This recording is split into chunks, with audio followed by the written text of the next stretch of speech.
auparavant, vous croyez en lui, la foi est une victoire. Bien-aimé, tu peux ne pas rien avoir. Amen.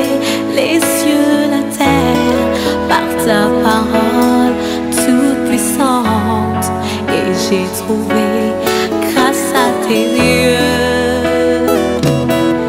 éternel, notre Père, notre Père, notre Père, je viens à toi, notre Père, notre Père, notre Père, je viens à toi, oh mon cœur.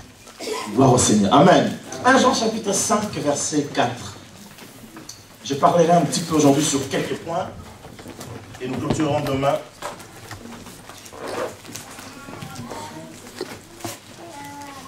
Ce qui est bien avec Dieu lorsque nous parlons de choses qui les concernent, il essaye de nous mettre devant les épreuves pour voir si nous avons assimilé les choses. Amen.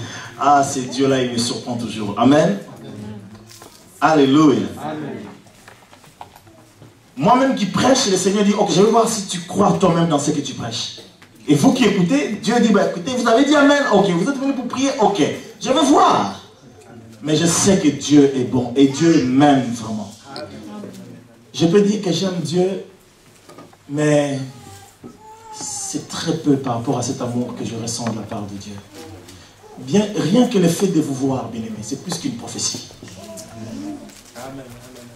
Rien que le fait que vous soyez là, vous avez à quitter vos maisons. Il y en a qui viennent de très loin. Notre sœur Nicole, ça fait plus de 10 ans maintenant, que chaque semaine, elle prend sa voiture.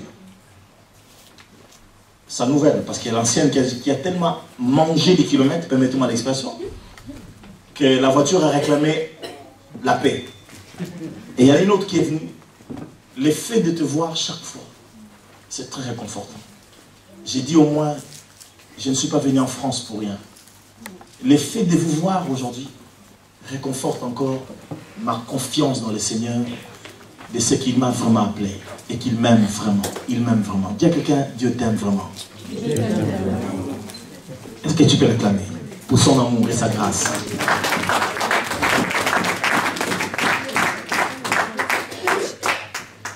Jean chapitre 5, nous lirons juste le verset 4. Bon, tu peux lire de 1 à 5 parce que ceux qui n'étaient là pas hier, qui n'étaient pas là hier, qu'ils puissent entendre un peu quand même les textes, mais je ne répondrai pas à tout ce que j'ai dit hier. J'avance, je ne recule pas aujourd'hui. 1 Jean chapitre 5, verset 1 à 5. 1 Jean chapitre 5, verset 1 à 5, nous lisons. Quiconque croit que Jésus est le Christ est né des dieux. Et quiconque aime celui qui l'a engendré, aime aussi celui qui est né de lui. Nous connaissons que nous aimons les enfants de Dieu lorsque nous aimons Dieu et que nous pratiquons ses commandements. Car l'amour de Dieu consiste à garder ses commandements. Et ces commandements ne sont pas pénibles, car tout ce qui est né de Dieu triomphe du monde. Et la victoire qui triomphe du monde, c'est notre foi. Je continue verset 5. Verset 5. Verset 5. Qui est celui qui a triomphé du monde, sinon celui qui croit que Jésus est le Fils de Dieu? Parole du Seigneur. Amen. Amen. Amen. La Bible dit au verset 4, car tout ce qui est né de Dieu triomphe du monde. J'ai largement parlé là-dessus hier. Je vous ai touché, j'ai touché un petit peu le mot triomphe par rapport au grec. J'ai parlé également du cosmos, le système du monde qui est hostile à Dieu. Bien aimé, depuis que le diable est diable, alléluia, amen. Depuis que le diable est diable, il n'a jamais été d'accord pour Dieu. Vous savez, il y a certaines personnes qui, même s'ils ne vous aiment pas, mais ils vous applaudissent quand même. Le diable n'aime pas Dieu, mais il est obligé d'applaudir Dieu. Parce que la Bible dit que tout l'univers glorifie le Seigneur. David va dire que tout ce qui respire loue l'Éternel. Et j'aime Dieu parce qu'il force le respect. Je disais récemment à quelqu'un, il n'y a pas plus têtu que Dieu. Je m'adresse à quelqu'un. Parce que la Bible dit, même dans sa colère, l'ennemi glorifie Dieu. Vous savez, la personne est fâchée contre Dieu, mais même dans sa colère, il arrive à glorifier Dieu. Il se pose la question, comment j'ai fait ça? Il ne comprendra pas comment il a fait ça. Parce que Dieu est Dieu. Dis à quelqu'un, Dieu est Dieu. La Bible dit, la victoire qui triomphe du monde, c'est notre foi. Le mot victoire, c'est Nick, ou Nike en anglais, Nike en grec. Ça s'écrit simplement N-I-K-E. Juste le basket que tu vas acheter chaque fois pour tes enfants, ça signifie simplement la victoire. Amen. Alors, triompher, c'est le verbe, parce que Nike, c'est le mot, triompher, c'est le Nikao. Or, aujourd'hui, lorsqu'on dit la victoire qui triomphe, en fait, c'est comme si on disait la victoire, qui a la victoire sur le monde? C'est votre foi. Amen. Et dans le monde, ou dans la pensée de l'apôtre Jean, lorsqu'il va dire triompher, j'ai donné certains aspects de ce mot en grec, en français hier, traduit en français. Mais il y a un mot que je n'avais pas dit hier. J'avais dit quoi? Triompher, c'est quoi? Remporter la victoire. Triompher, c'est quoi? Il y en a qui commencent à relire simplement leurs notes aujourd'hui. Il fallait relire hier avant de dormir. Conquérir ou reconquérir. Quoi d'autre encore? En troisième lieu? Gagner sa cause en justice. Vous qui n'étiez pas hier, je ne peux pas répéter tout cela. Mais sachez simplement que tout ce qui est né de Dieu doit. La Bible dit tout ce qui est né de Dieu triomphe du monde.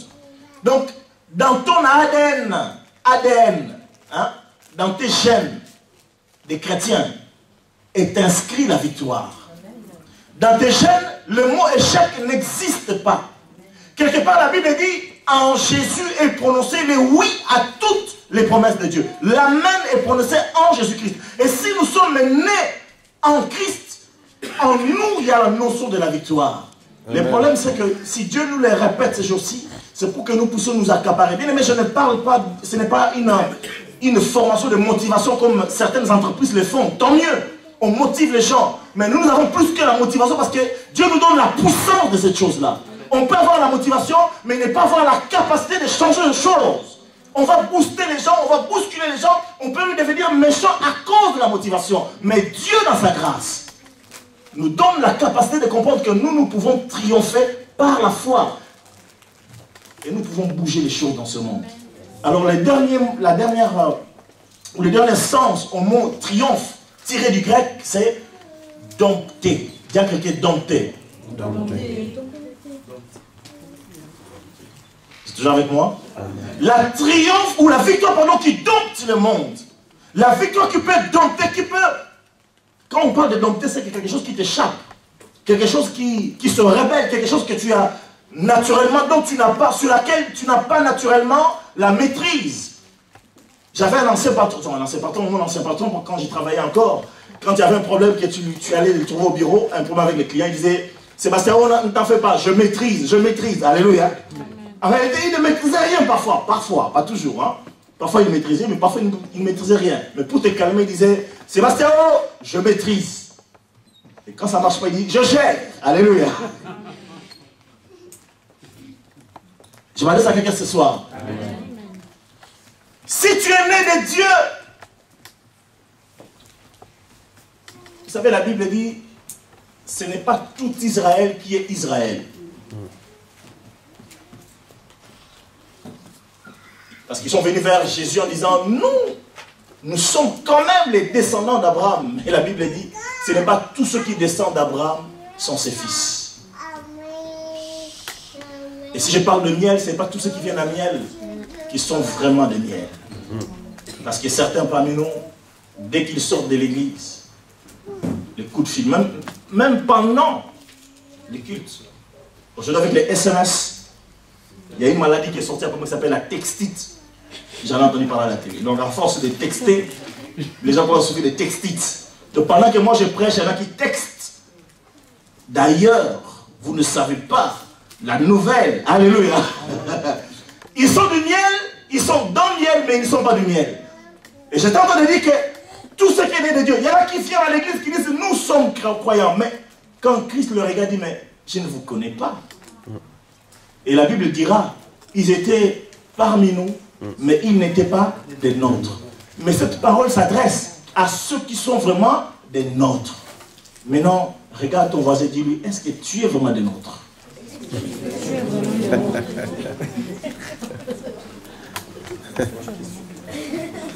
Est-ce qu'on peut dire Amen? Amen. Ceux-là qui sont nés de Dieu triomphent. Alors, Jean va dire, la victoire qui triomphe. La victoire qui triomphe du monde, ce n'est pas l'intelligence. La victoire qui triomphe du monde, ce n'est pas la sagesse humaine. Parce qu'écoute ce que l'apôtre Paul va dire. Puisque l'homme avec toute la sagesse n'a pas connu Dieu dans la sagesse de Dieu, il a plu à Dieu de sauver le monde, de sauver l'homme par la folie de la croix. Vous êtes toujours avec moi là? Amen.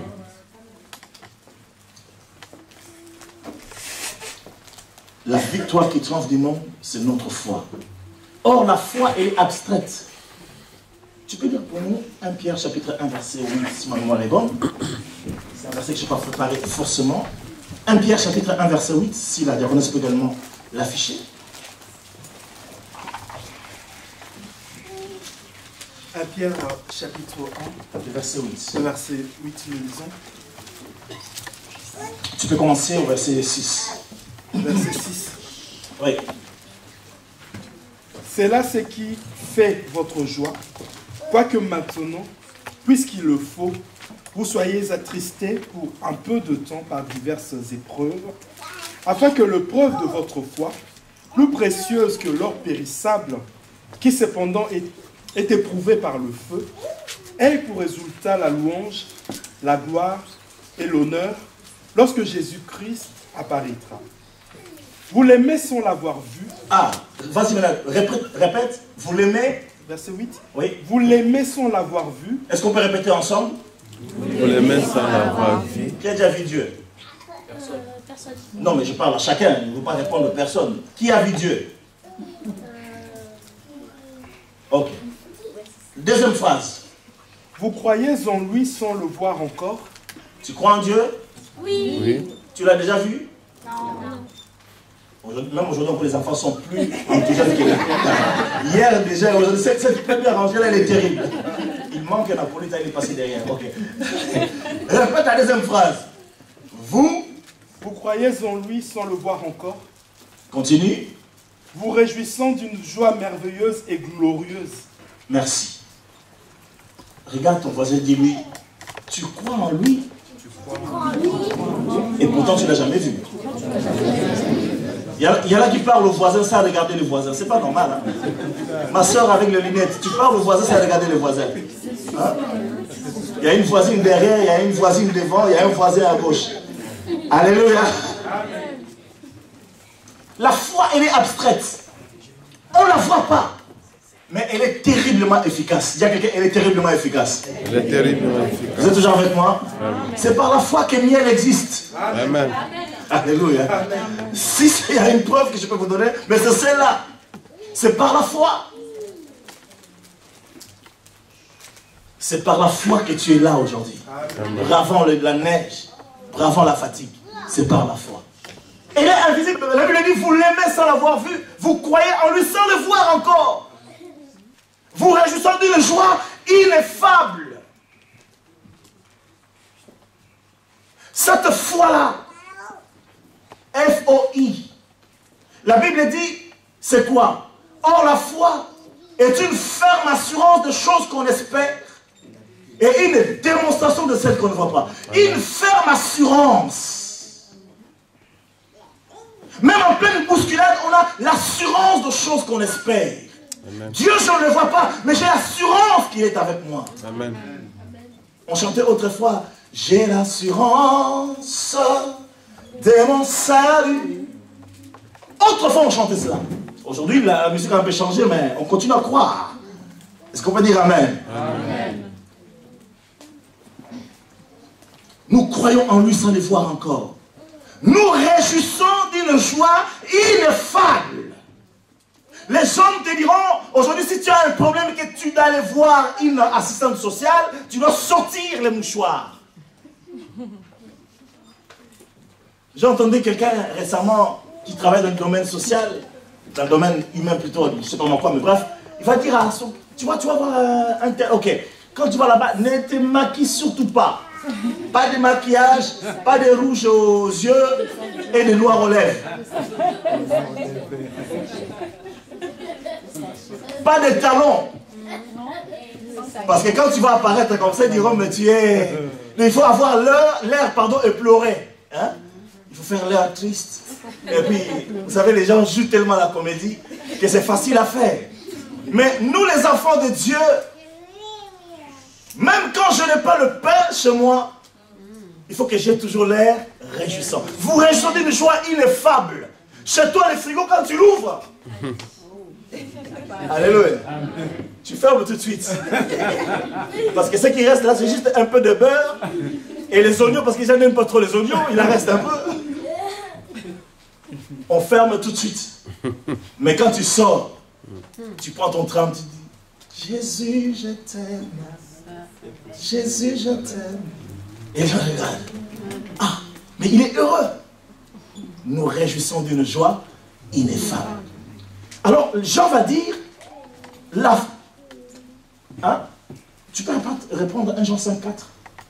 S'il te plaît, ma soeur. Jean dit, ce qui est né de Dieu triomphe du monde, et ce qui triomphe du monde, c'est notre foi.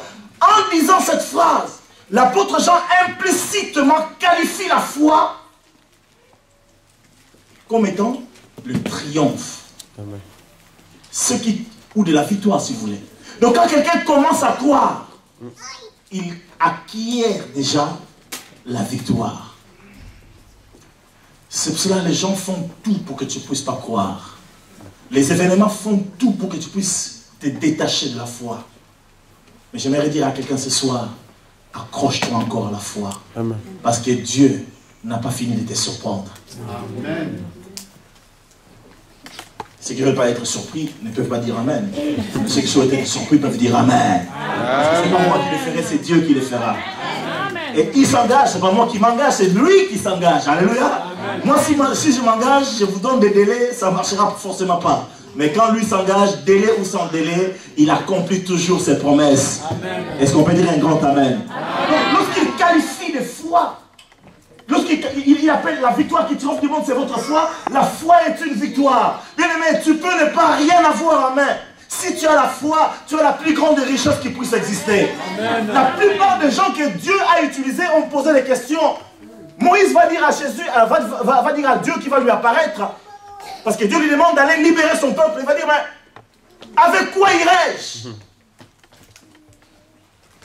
Alléluia. Et Dieu lui dit, qu'est-ce que tu as entre tes mains? Il regarde, mais j'ai juste un bâton. Mais Dieu dit, cela suffit. Tu as un bâton, cela suffit. Tu es toujours avec moi là? Amen. Lorsque Gédéon va poser la question à l'ange qui lui apparaît en disant, va libérer mon peuple. Gédéon, il s'attendait de me dire, Dieu, qu'est-ce que tu me donnes? En argent, en armes, qu'est-ce que tu me donnes? Dieu va dire à Gédéon, mais je serai avec toi. Amen. Si nous avons la foi, nous avons la plus grande richesse. Amen. Si nous avons la foi, nous avons la plus grande armée. Amen. Non, vous n'avez pas suivi. Ah. Notre armée est meilleure que le GI américain. Amen. Et la police qui nous accompagne dépasse le GIGN français. Yes. Amen. Toujours avec moi? Amen. Parce qu'apparemment en France aussi, on est bien gâté quand même avec les GIGN. Hein? On est parmi les... Voilà. Mais celle qui nous accompagne, cette police-là qui nous accompagne, elle est meilleure. Amen. Elle est supérieure. Parce que la Bible dit, avant même que l'accident vienne, l'ange nous garde. Je m'adresse à quelqu'un. Mais quand eux, ils interviennent, c'est déjà trop tard. Nous avons des pompiers spéciaux qui viennent avant que la crise cardiaque ne vienne. Je parle à quelqu'un. Les pompiers de ce monde, gloire à Dieu pour les pompiers de ce monde, ils viennent déjà pour faire le massage cardiaque. Mais nous, les anges, nos pompiers spéciaux viennent, ils nous massent avant, ils nous entretiennent. Parce que la Bible dit quelque part, je m'adresse à quelqu'un. Si nous sommes pieux, la piété est meilleure à l'exercice corporel. Si nous croyons en Dieu, si nous attachons à Dieu, nous aurons une meilleure santé. La Bible dit, dans le Proverbe, si nous nous attachons à la parole de Dieu, si nous faisons confiance à Dieu, Proverbe chapitre 3, ça sera la santé pour nos os. Amen. Ça va? Tu n'as pas besoin de faire la cure de calcium. Je m'adresse à quelqu'un. Je ne dis pas que tu ne le fasses pas. Mais si nous faisons confiance à Dieu, Proverbe chapitre 3, nous aurons, ça sera la santé pour nos os. Bien aimé, si les os déjà ont la bonne santé, les muscles vont suivre. Tout va suivre. Ça va? Il y en a qui me regardent encore d'un air étranger comme si je sors. Est-ce qu'on peut dire amen? La foi, c'est ton triomphe. Et cette foi est une ferme assurance de choses qu'on espère, une démonstration de ce qu'on ne voit pas. Lorsque l'apôtre Jean va dire la foi qui triomphe du monde, pardon, la victoire qui triomphe du monde, c'est votre foi. Il dit également que cette foi-là, elle est victorieuse. Dis à quelqu'un, une foi victorieuse. Une foi victorieuse. Ce n'est pas de la littérature, hein. Et je ne veux pas que cette prédication reste littéraire dans ta vie. J'aimerais que cette prédication puisse toucher ton cœur aujourd'hui. Est-ce qu'on peut dire amen? Amen. Donc, je parlais que triompher, c'est dompter. Jésus va dire dans Jean chapitre 16, verset 33, vous aurez des tribulations dans le monde, mais prenez courage, j'ai vaincu le monde. Amen. Le mot que Jésus utilise dans j'ai vaincu le monde, c'est le même mot dont on est en train de parler, de triompher, nikao. J'ai vaincu le monde. J'ai dompté le monde. Jésus a dompté le monde. Et dans ce mot triomphe, il y a également un sous-entendu que je peux qualifier de surmonter. Grâce à la foi, nous pouvons surmonter le monde. Vous êtes toujours avec moi? Amen. Dompter les situations difficiles, maîtriser les choses. Mais parfois Dieu permet que nous puissions les surmonter. La chose elle reste, mais nous passons par-dessus. Il y a quelqu'un qui passe par-dessus. Et tu seras intouchable. Est-ce qu'on peut dire amen? Amen. Alors, la foi en soi, c'est un acte d'adhésion à l'existence de Dieu. J'ai mis dans ma phrase, la foi, un acte d'adhésion à ce que Dieu est. En fait, c'est un acte volontaire. La foi, elle n'est pas compliquée. Elle est vraiment simple. Si on la définit selon la Bible, comme je suis en train de le répéter, c'est une ferme assurance de choses qu'on espère.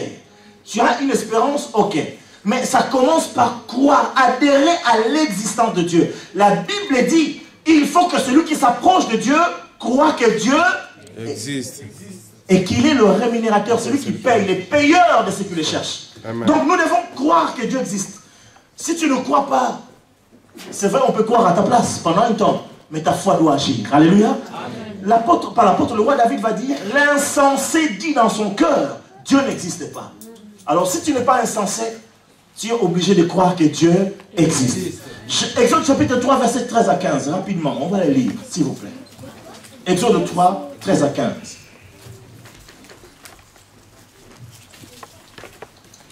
Tu lis sans réciter le passage, s'il te plaît. Tu lis directement. Merci.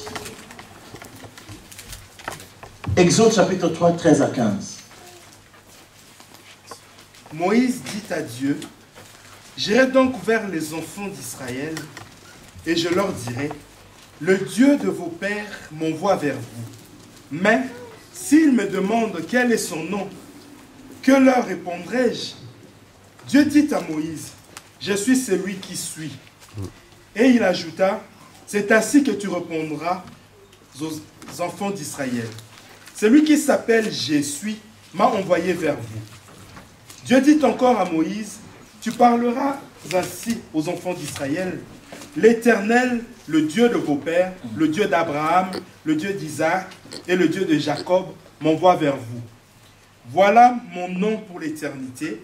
Voilà mon nom de génération en génération. Et nous disons, Amen. La Bible dit, Moïse va dire, mais oui, je crois en toi, mais tu t'appelles comment? Dieu dit, écoutez, c'est tout simple. Écoute, c'est tout simple. Dis-leur, c'est lui qui s'appelle Je suis. Est-ce qu'on peut le dire ensemble? C'est lui qui s'appelle Je suis. Donc Dieu s'appelle comment? Je suis. Maintenant, si tu passes par le problème, Dieu s'appelle comment? Je suis. Si tu passes par des difficultés, Dieu s'appelle comment? Je suis. Si tu fais face au combat, Dieu s'appelle comment? Je suis. Ça signifie quoi pour vous? Il est toujours avec nous. Que tu sois à pied, que tu sois à vélo, il est toujours avec nous. Que nous soyons dans le gouffre, dans la fin fond du trou, d'un trou perdu, de nulle part, il est là avec nous. J'ai remarqué que la plus grande difficulté lorsque nous passons par les épreuves ou par les combats, c'est la solitude. On peut être entouré de frères et sœurs, mais on se sent désespérément seul. Seul non pas parce que les frères et sœurs ne sont pas à côté de nous, mais seul parce que l'épreuve à laquelle nous faisons face Nous avons l'impression qu'on est les seuls, on est la seule personne à vivre cette épreuve-là. Et que les frères, même s'ils disent, j'ai prié pour toi, je suis avec toi, mais c'est pas pareil. Alors la réponse à cela, Dieu va dire, je m'appelle, je suis. Donc, Dieu ne veut pas que tu continues à te sentir seul dans tes problèmes. Il est avec toi. Vous êtes toujours avec moi? Amen. Ce qui veut dire, quand tu brûles par le feu de l'épreuve, mais Dieu brûle avec toi. Dieu n'est pas comme ces généraux d'armée qui envoient les gens à la guerre, mais eux-mêmes n'y vont pas. Toujours avec moi? Amen. Il est là avec nous. Il s'appelle « Je suis ».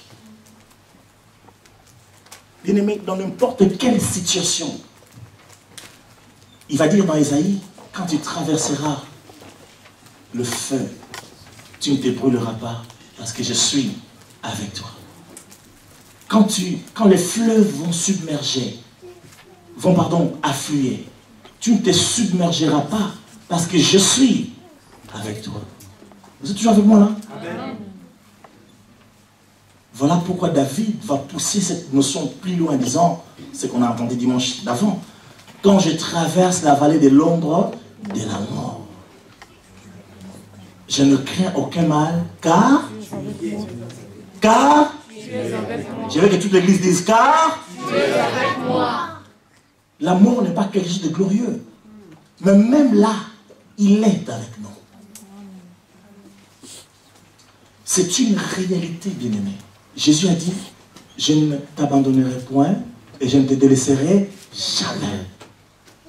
Je me rappelle de cet homme qui, mourant, il était dans des loges, je ne vais pas citer lesquelles, et sur son lit de mort, il va recevoir Jésus-Christ. Un pasteur que je connaissais va lui parler de Jésus-Christ. Et il donne son cœur à Jésus, il confesse ses péchés, il dit toutes les choses qu'il a à faire, les fétiches, marchands, tout ce qu'il avait à dire.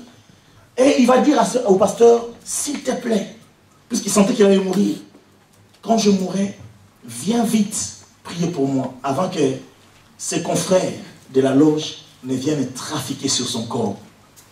J'aimerais dire à quelqu'un, quand nous avons reçu Jésus-Christ, même si notre corps meurt, aucune personne n'a autorité de venir trafiquer notre corps. Amen. Vos amens sont, parce que je parle de la mort, c'est juste pour vous donner la puissance de cette foi que nous avons en celui qui s'appelle « Je suis ». Il y a un homme qui travaillait pour une société funéraire africaine. Et là-bas, vu qu'il trafique beaucoup avec les démons, eux, ils avaient l'habitude. Lorsqu'un homme qui avait une certaine carrure économique mourait, avec des cercueils en verre, en marbre, marché, c'est pas marbre, mais voilà, du bois précieux. Qu'est-ce qu'ils faisaient? Ils allaient le soir, après l'enterrement, ils revenaient le soir. C'est une histoire vraie.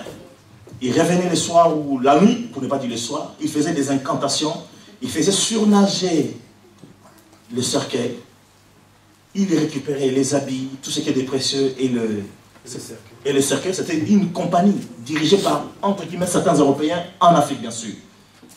Ils récupéraient le cercueil et ils remettaient la personne comme ça sans terre. Mais après avoir fait des manipulations démoniaques.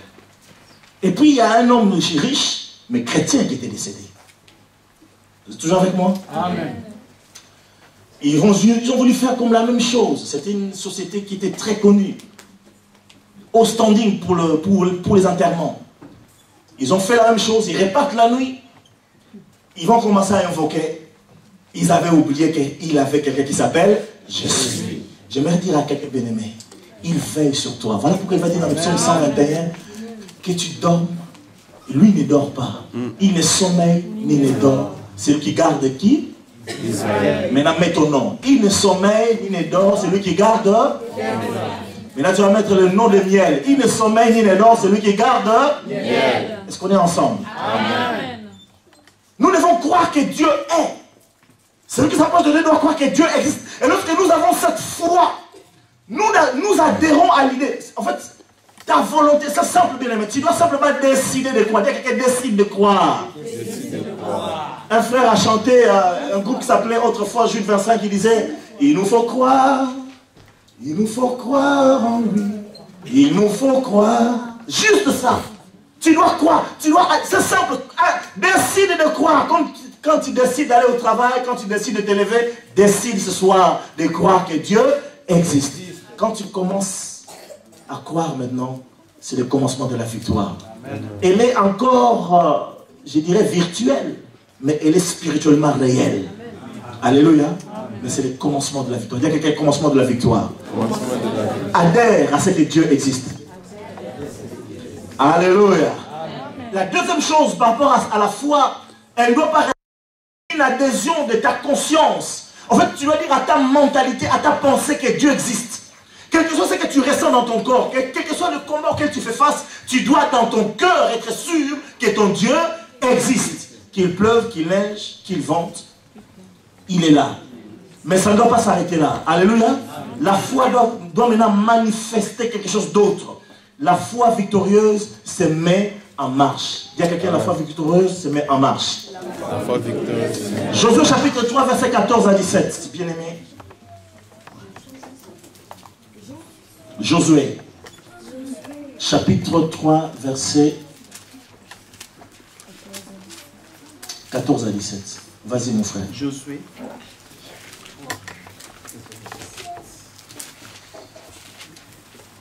Vous y êtes? Le peuple sortit de ses tentes pour passer le Jourdain, et les sacrificateurs qui portaient l'arche de l'alliance marchèrent devant le peuple. Quand les sacrificateurs qui portaient l'arche furent arrivés au Jourdain, et que leurs pieds se furent mouillés au bord de l'eau, le Jourdain regorge par-dessus toutes ses rives tout le temps de la moisson. Les eaux qui descendaient d'en haut s'arrêtèrent et s'élevèrent en un monceau à une très grande distance près de la ville d'Adam, qui est à côté de Tsartan, et celles qui descendaient vers la mer de la plaine, la mer salée, furent complètement coupées. Le peuple passa vis-à-vis de Jéricho. Les sacrificateurs qui portaient l'arche de l'alliance de l'Éternel s'arrêtèrent de pied ferme sur le sec, au milieu du Jourdain, pendant que tout Israël passait à sec, jusqu'à ce que toute la nation ait achevé de passer le Jourdain. Parole du Seigneur. Amen. La foi victorieuse commence par l'adhésion à l'existence de Dieu et elle passe à une deuxième étape qui est savoir se mouiller. Alléluia. Se mettre en marche en fait. J'ai dit la foi se met en marche. Bien aimé, lorsque nous croyons que Dieu existe, il est avec nous dans nos problèmes, dans nos difficultés ou dans le défi auquel nous faisons face. Mais si nous ne bougeons pas, rien ne se fera. N'oublions pas que la Bible dit nous sommes collaborateurs avec Dieu. Ça c'est l'apôtre Paul qui le dit dans 1 Corinthiens. Nous sommes collaborateurs avec Dieu. Donc Dieu a sa part et nous avons notre part. Dans tous les miracles que Dieu a opérés dans la Bible, l'homme a eu une part à faire. De la même manière, bien aimé, c'est la plus grande part d'ailleurs. Il nous demande simplement de croire et la deuxième chose à faire quoi? De bouger devant la mer Rouge. Alors que c'était impossible. Ils étaient acculés par l'armée égyptienne qui venait derrière eux. Il y avait la mer devant eux. Les enfants d'Israël commencent à crier, à dire à Moïse, mais Moïse, ça y est, nous sommes finis. Et la Bible dit, Dieu va dire à Moïse, pourquoi vous arrêtez-vous? Pourquoi vous arrêtez-vous? Bien aimé, il nous arrive que pendant notre marche, hier on a été acculés. Mais demain ou aujourd'hui, nous faisons face à quelque chose et nous nous arrêtons parce que nous sommes tétanisés, paralysés par les enjeux. Nous ne savons plus quoi faire. Et Dieu du haut de ciel dit, mais pourquoi tu t'arrêtes? Voilà pourquoi je me réjouis quand Dieu me dit par prophétie, marche encore mon fils, avance encore. Je comprends très bien ce que Dieu me dit. Je sais aussi que ce n'est pas toujours évident. Mais je ne dois pas m'asseoir. Je ne dois pas reculer. Mais je dois faire quoi? Avancer. Dis à quelqu'un, la foi, elle marche. Elle a des jambes. Vous croyez à cela? Il y avait le Jourdain devant. Il a fallu qu'ils aillent conquérir leur territoire. Mais il y avait un empêchement qui s'appelle le Jourdain. Et en pleine moisson, l'eau débordait. Donc ils ne pouvaient pas passer avec les animaux. Peut-être quelques hommes qui pouvaient nager. Mais les animaux ne pouvaient pas traverser. Les enfants non plus. Il a fallu que l'eau s'arrête. Qu'est-ce que Dieu va dire? Dis aux sacrificateurs d'avancer. Ils ne savaient pas ce que Dieu allait faire. Mais quand on se met en marche, Dieu aussi se met en marche. Amen. Quand nous nous arrêtons, Dieu aussi s'arrête. Alléluia. Amen. Il a dit, il est avec nous. Donc quand nous avançons, il fait quoi? Et quand nous reculons, il fait quoi? Si nous sommes debout à la station, debout, sans rien faire, qu'est-ce qu'il fait? Il ne fait rien. Je m'adresse à quelqu'un. Comme l'histoire qui nous a relaté ici le pasteur Emmanuel Koum, de cet homme qui chassait les démons. Et puis, il a vu, pendant qu'il priait pour quelqu'un, c'est passé le pasteur Emmanuel ou quelqu'un d'autre, il a vu les démons, les diables venir interrompre sa prière, interrompre ce qu'il faisait. Et lui, il était avec Jésus. Et Jésus le regardait. Alors, lui, Satan sait que Jésus peut se chasser cet esprit mauvais qui est venu. Et c'est facile. Mais Jésus croisait les bras. Il regardait. Vous êtes toujours avec moi là? Amen. Quelle impuissance de Dieu. Est-ce que je parle à quelqu'un?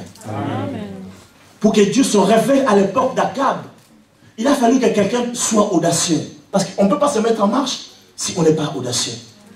On ne peut pas aller défier un roi sanguinaire comme Akab. Oui, Dieu était en Israël, mais les voies de Dieu étaient obscurcies par Jézabel et compagnie. Mais un homme qui s'appelle Élie, dis à quelqu'un Élie, qui signifie l'éternel est ma force. Je n'ai pas dit de répéter ça, je vous dis simplement l'éternel est ma force. Il va se présenter devant Akab en disant, il n'y aura ces années-ci ni pluie ni rosée, sinon à ma parole. Quand on lit les Écritures, on ne voit pas là où Dieu lui a dit, va envoyer la sécheresse en Israël. Non. Parce qu'il était avec Dieu, il savait que Dieu était avec lui, il savait qu'il avait le mandat de Dieu, il pouvait déclarer des choses. Alléluia. Il a fallu qu'il avance. Il a osé. Alors Dieu, qu'est-ce que Dieu a fait? La Bible dit, il a prié et le ciel est fermé pendant 3 ans et demi. Amen. Amen. Nous devons marcher.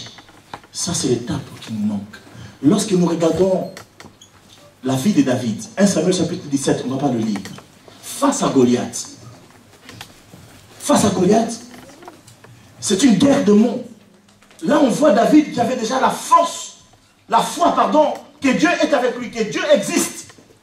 Mais les paroles ne suffisent pas. Mais s'il avait continué à parler, je sais que Dieu existe, Dieu va faire ceci, il n'aurait rien eu comme victoire. Mais la Bible dit, lorsque Goliath a commencé à avancer, qu'est-ce que David va faire? Au verset 47 à 51, la Bible dit, David va se mettre à courir. Vous savez, il y a des fois où on marche avec la foi, il y a des fois où il faut courir avec la foi. Parce que sans cela, la victoire ne sera pas possible. Alléluia. Est-ce que le peuple est avec moi? Amen. Plus on essaie de te retenir, plus là on commence à courir. Alléluia. Bon, il y en a qui ne font pas le jogging ici. Hein? Spirituel, je parle. Hein? Alléluia. Est-ce qu'on peut dire Amen? Amen. Quand il s'est mis à courir, Dieu aussi s'est mis à courir. Vous savez bien aimé, je pense sincèrement dans mon cœur, quand je préparais ça, je dis, Dieu doit aimer ça. Dieu aime les gens qui osent. Dieu aime les gens qui essayent de se... Parce que la Bible dit, quand les pieds des sacrificateurs se mouillaient. Parce qu'eux-mêmes ne savaient pas qu'est-ce qui va se passer. Alléluia. Vous êtes toujours avec moi là? Ils ne savaient pas ce qui allait se passer. Est-ce qu'on ne sait rien? Vous savez, Dieu est vraiment quelqu'un de glorieux. Je vais encore voir l'œuvre de Dieu dans la vie de plusieurs personnes. Amen. Alléluia. Est-ce qu'on peut dire un grand Amen? Amen. Dieu aime ceux qui marchent. Quand David a commencé à marcher, bien aimé, j'imagine Dieu, permettez-moi de faire un peu d'imagination, comme un terrain de foot. Un terrain de foot. Bon, aujourd'hui vous avez Lionel Messi. Mais moi, je pense à quelqu'un qui s'appelait Pelé. Alléluia. Quand il prenait la balle, et le gardien, et les défenseurs, tout le monde tremblait. Et puis on peut parler des Zidane. Quand même, hein? Vous n'êtes pas d'accord avec moi? Enfin, avec Cristiano Ronaldo, il y a moins d'élégance. Messi encore. Parce que quand Pelé avait la balle, c'est comme s'il dansait avec la balle. Bon, ça c'est la vieille école, hein? Vous êtes toujours avec moi? Maintenant, David, c'est un peu comme notre Pelé. Dieu maintenant dans l'estrade comme un spectateur. Quand Zidane a la balle, on est sûr qu'il y a quelque chose qui va se passer. Quand Pélé avait la balle, Dieu était sûr. Je parle bien langage spirituel. Quand David s'est mis à courir, les anges ont commencé à crier, Ya, Ya, avance, avance, alléluia. Force, alléluia.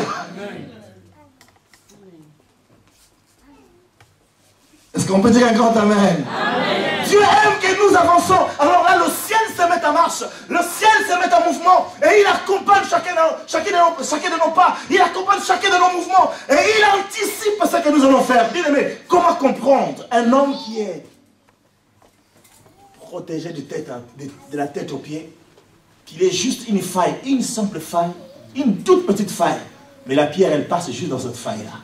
C'est quelque part, il y avait des anges qui ont aidé un peu le mouvement. Alléluia. Vous avez certaines balles dans le foot, tu joues comme ça, mais ça fait comme une virgule, mais ça rentre. Alléluia. Dieu est capable. Dieu est capable. Mais tu dois te mettre en marche. Ne te laisse plus tétaniser. Est-ce qu'on peut acclamer le Seigneur? La foi, elle se met en marche. La femme dans Marc chapitre 5, qui avait entendu parler de Jésus, qui était souffrante. Nous connaissons ces histoires, bien-aimées. Mais ce que nous n'avons pas compris, ou que je n'avais pas saisi avant de préparer cette prédication, c'est que la guérison de cette femme n'est pas venue quand elle a touché Jésus. La guérison a commencé lorsqu'elle a adhéré, lorsqu'elle a entendu parler de Jésus.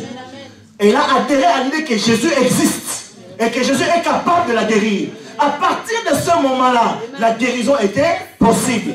Tous ceux qui ont fait la démarche de marcher vers Jésus ont reçu leur guérison. L'homme qui avait l'enfant qui était malade a entendu dire que Jésus est dans sa ville. Il a quitté sa maison pour venir voir Jean en disant, est-ce que tu peux venir chez moi guérir ma fille? Bien aimé, Jésus a dit, je vais venir avec toi. Pourquoi? Parce qu'il va dire ceci à Nathanaël, pendant que tu étais sous le figuier, avant que tu viennes, je te voyais. Donc chaque fois que nous prenons la décision d'adhérer à ce que Dieu déclare, le Seigneur du haut du ciel, il voit la chose, il dit, ok, je vais commencer maintenant à agir. Voilà pourquoi c'est important que nous nourrissions nos cœurs et nos pensées des choses qui viennent de Dieu. Amen. Après, nous devons maintenant nous mettre en marche. Il y a quelqu'un, mets-toi en marche.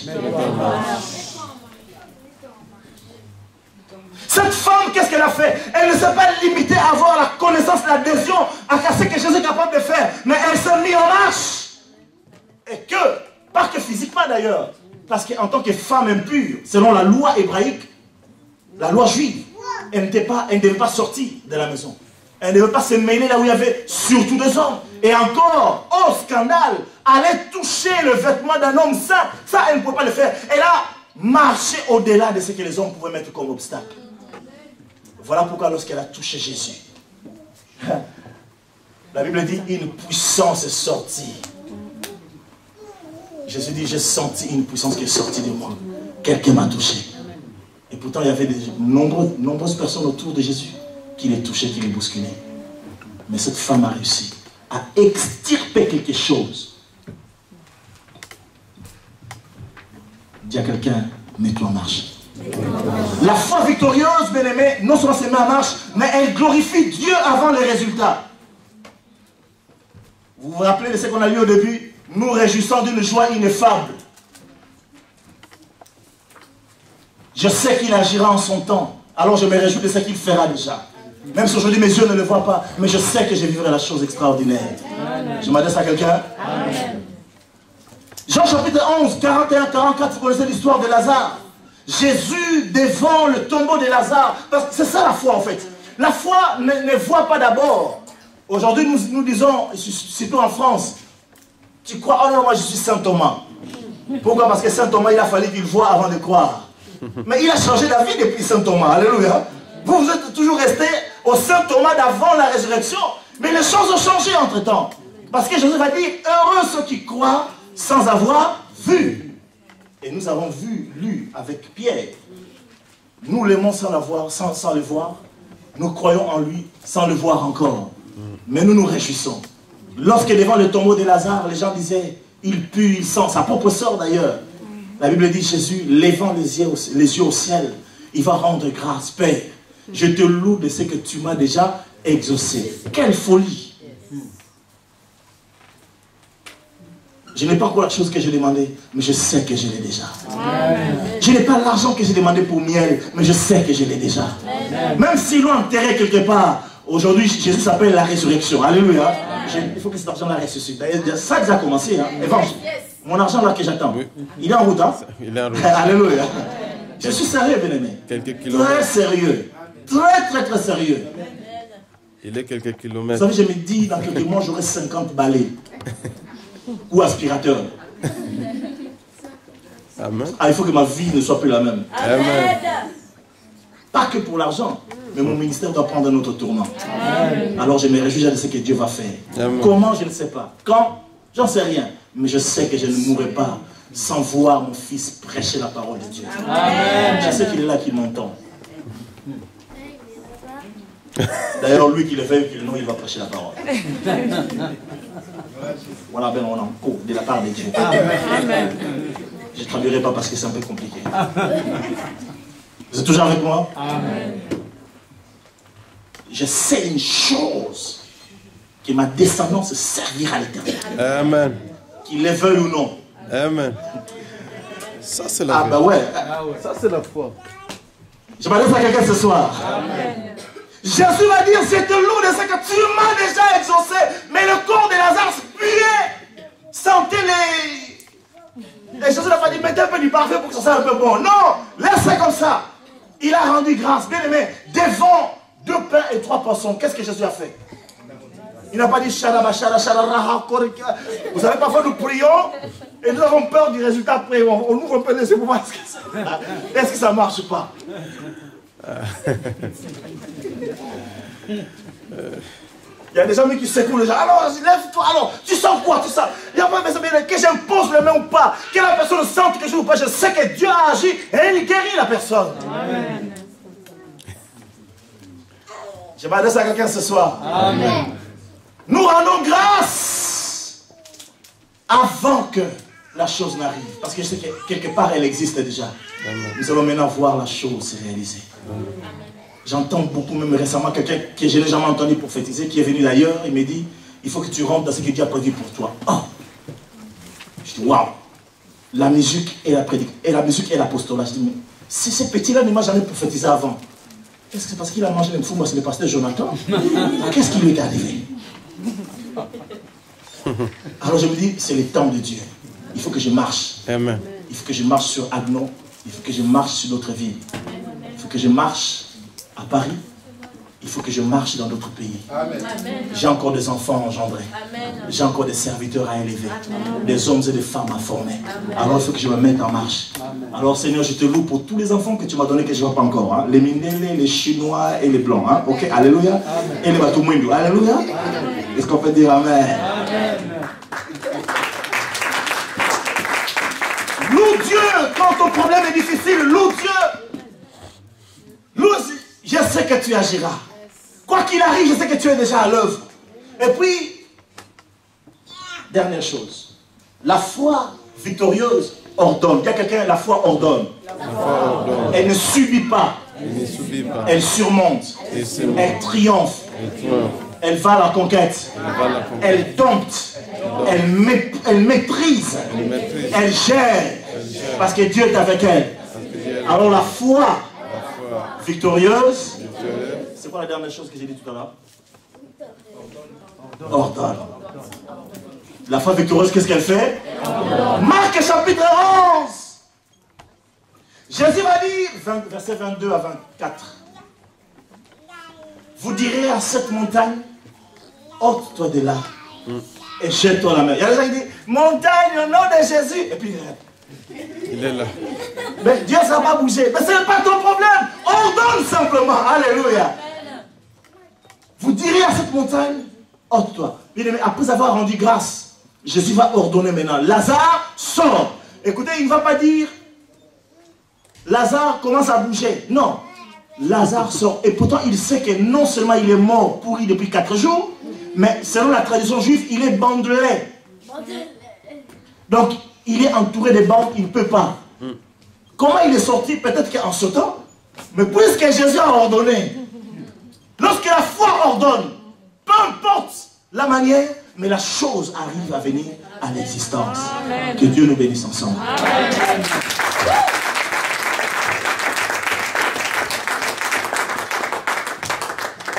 On peux chanter un petit peu, puis on va prier courtement aujourd'hui. J'aimerais que tu te mettes debout, s'il te plaît.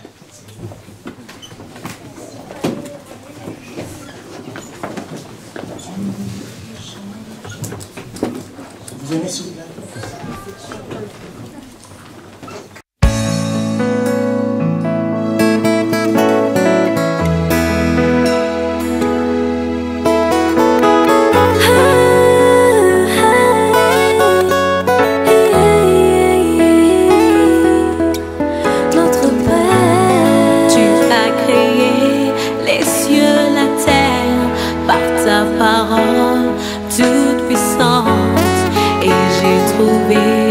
Grâce à tes yeux, vous croyez en lui, la foi est une victoire. Bien-aimé, tu peux ne pas rien avoir avec.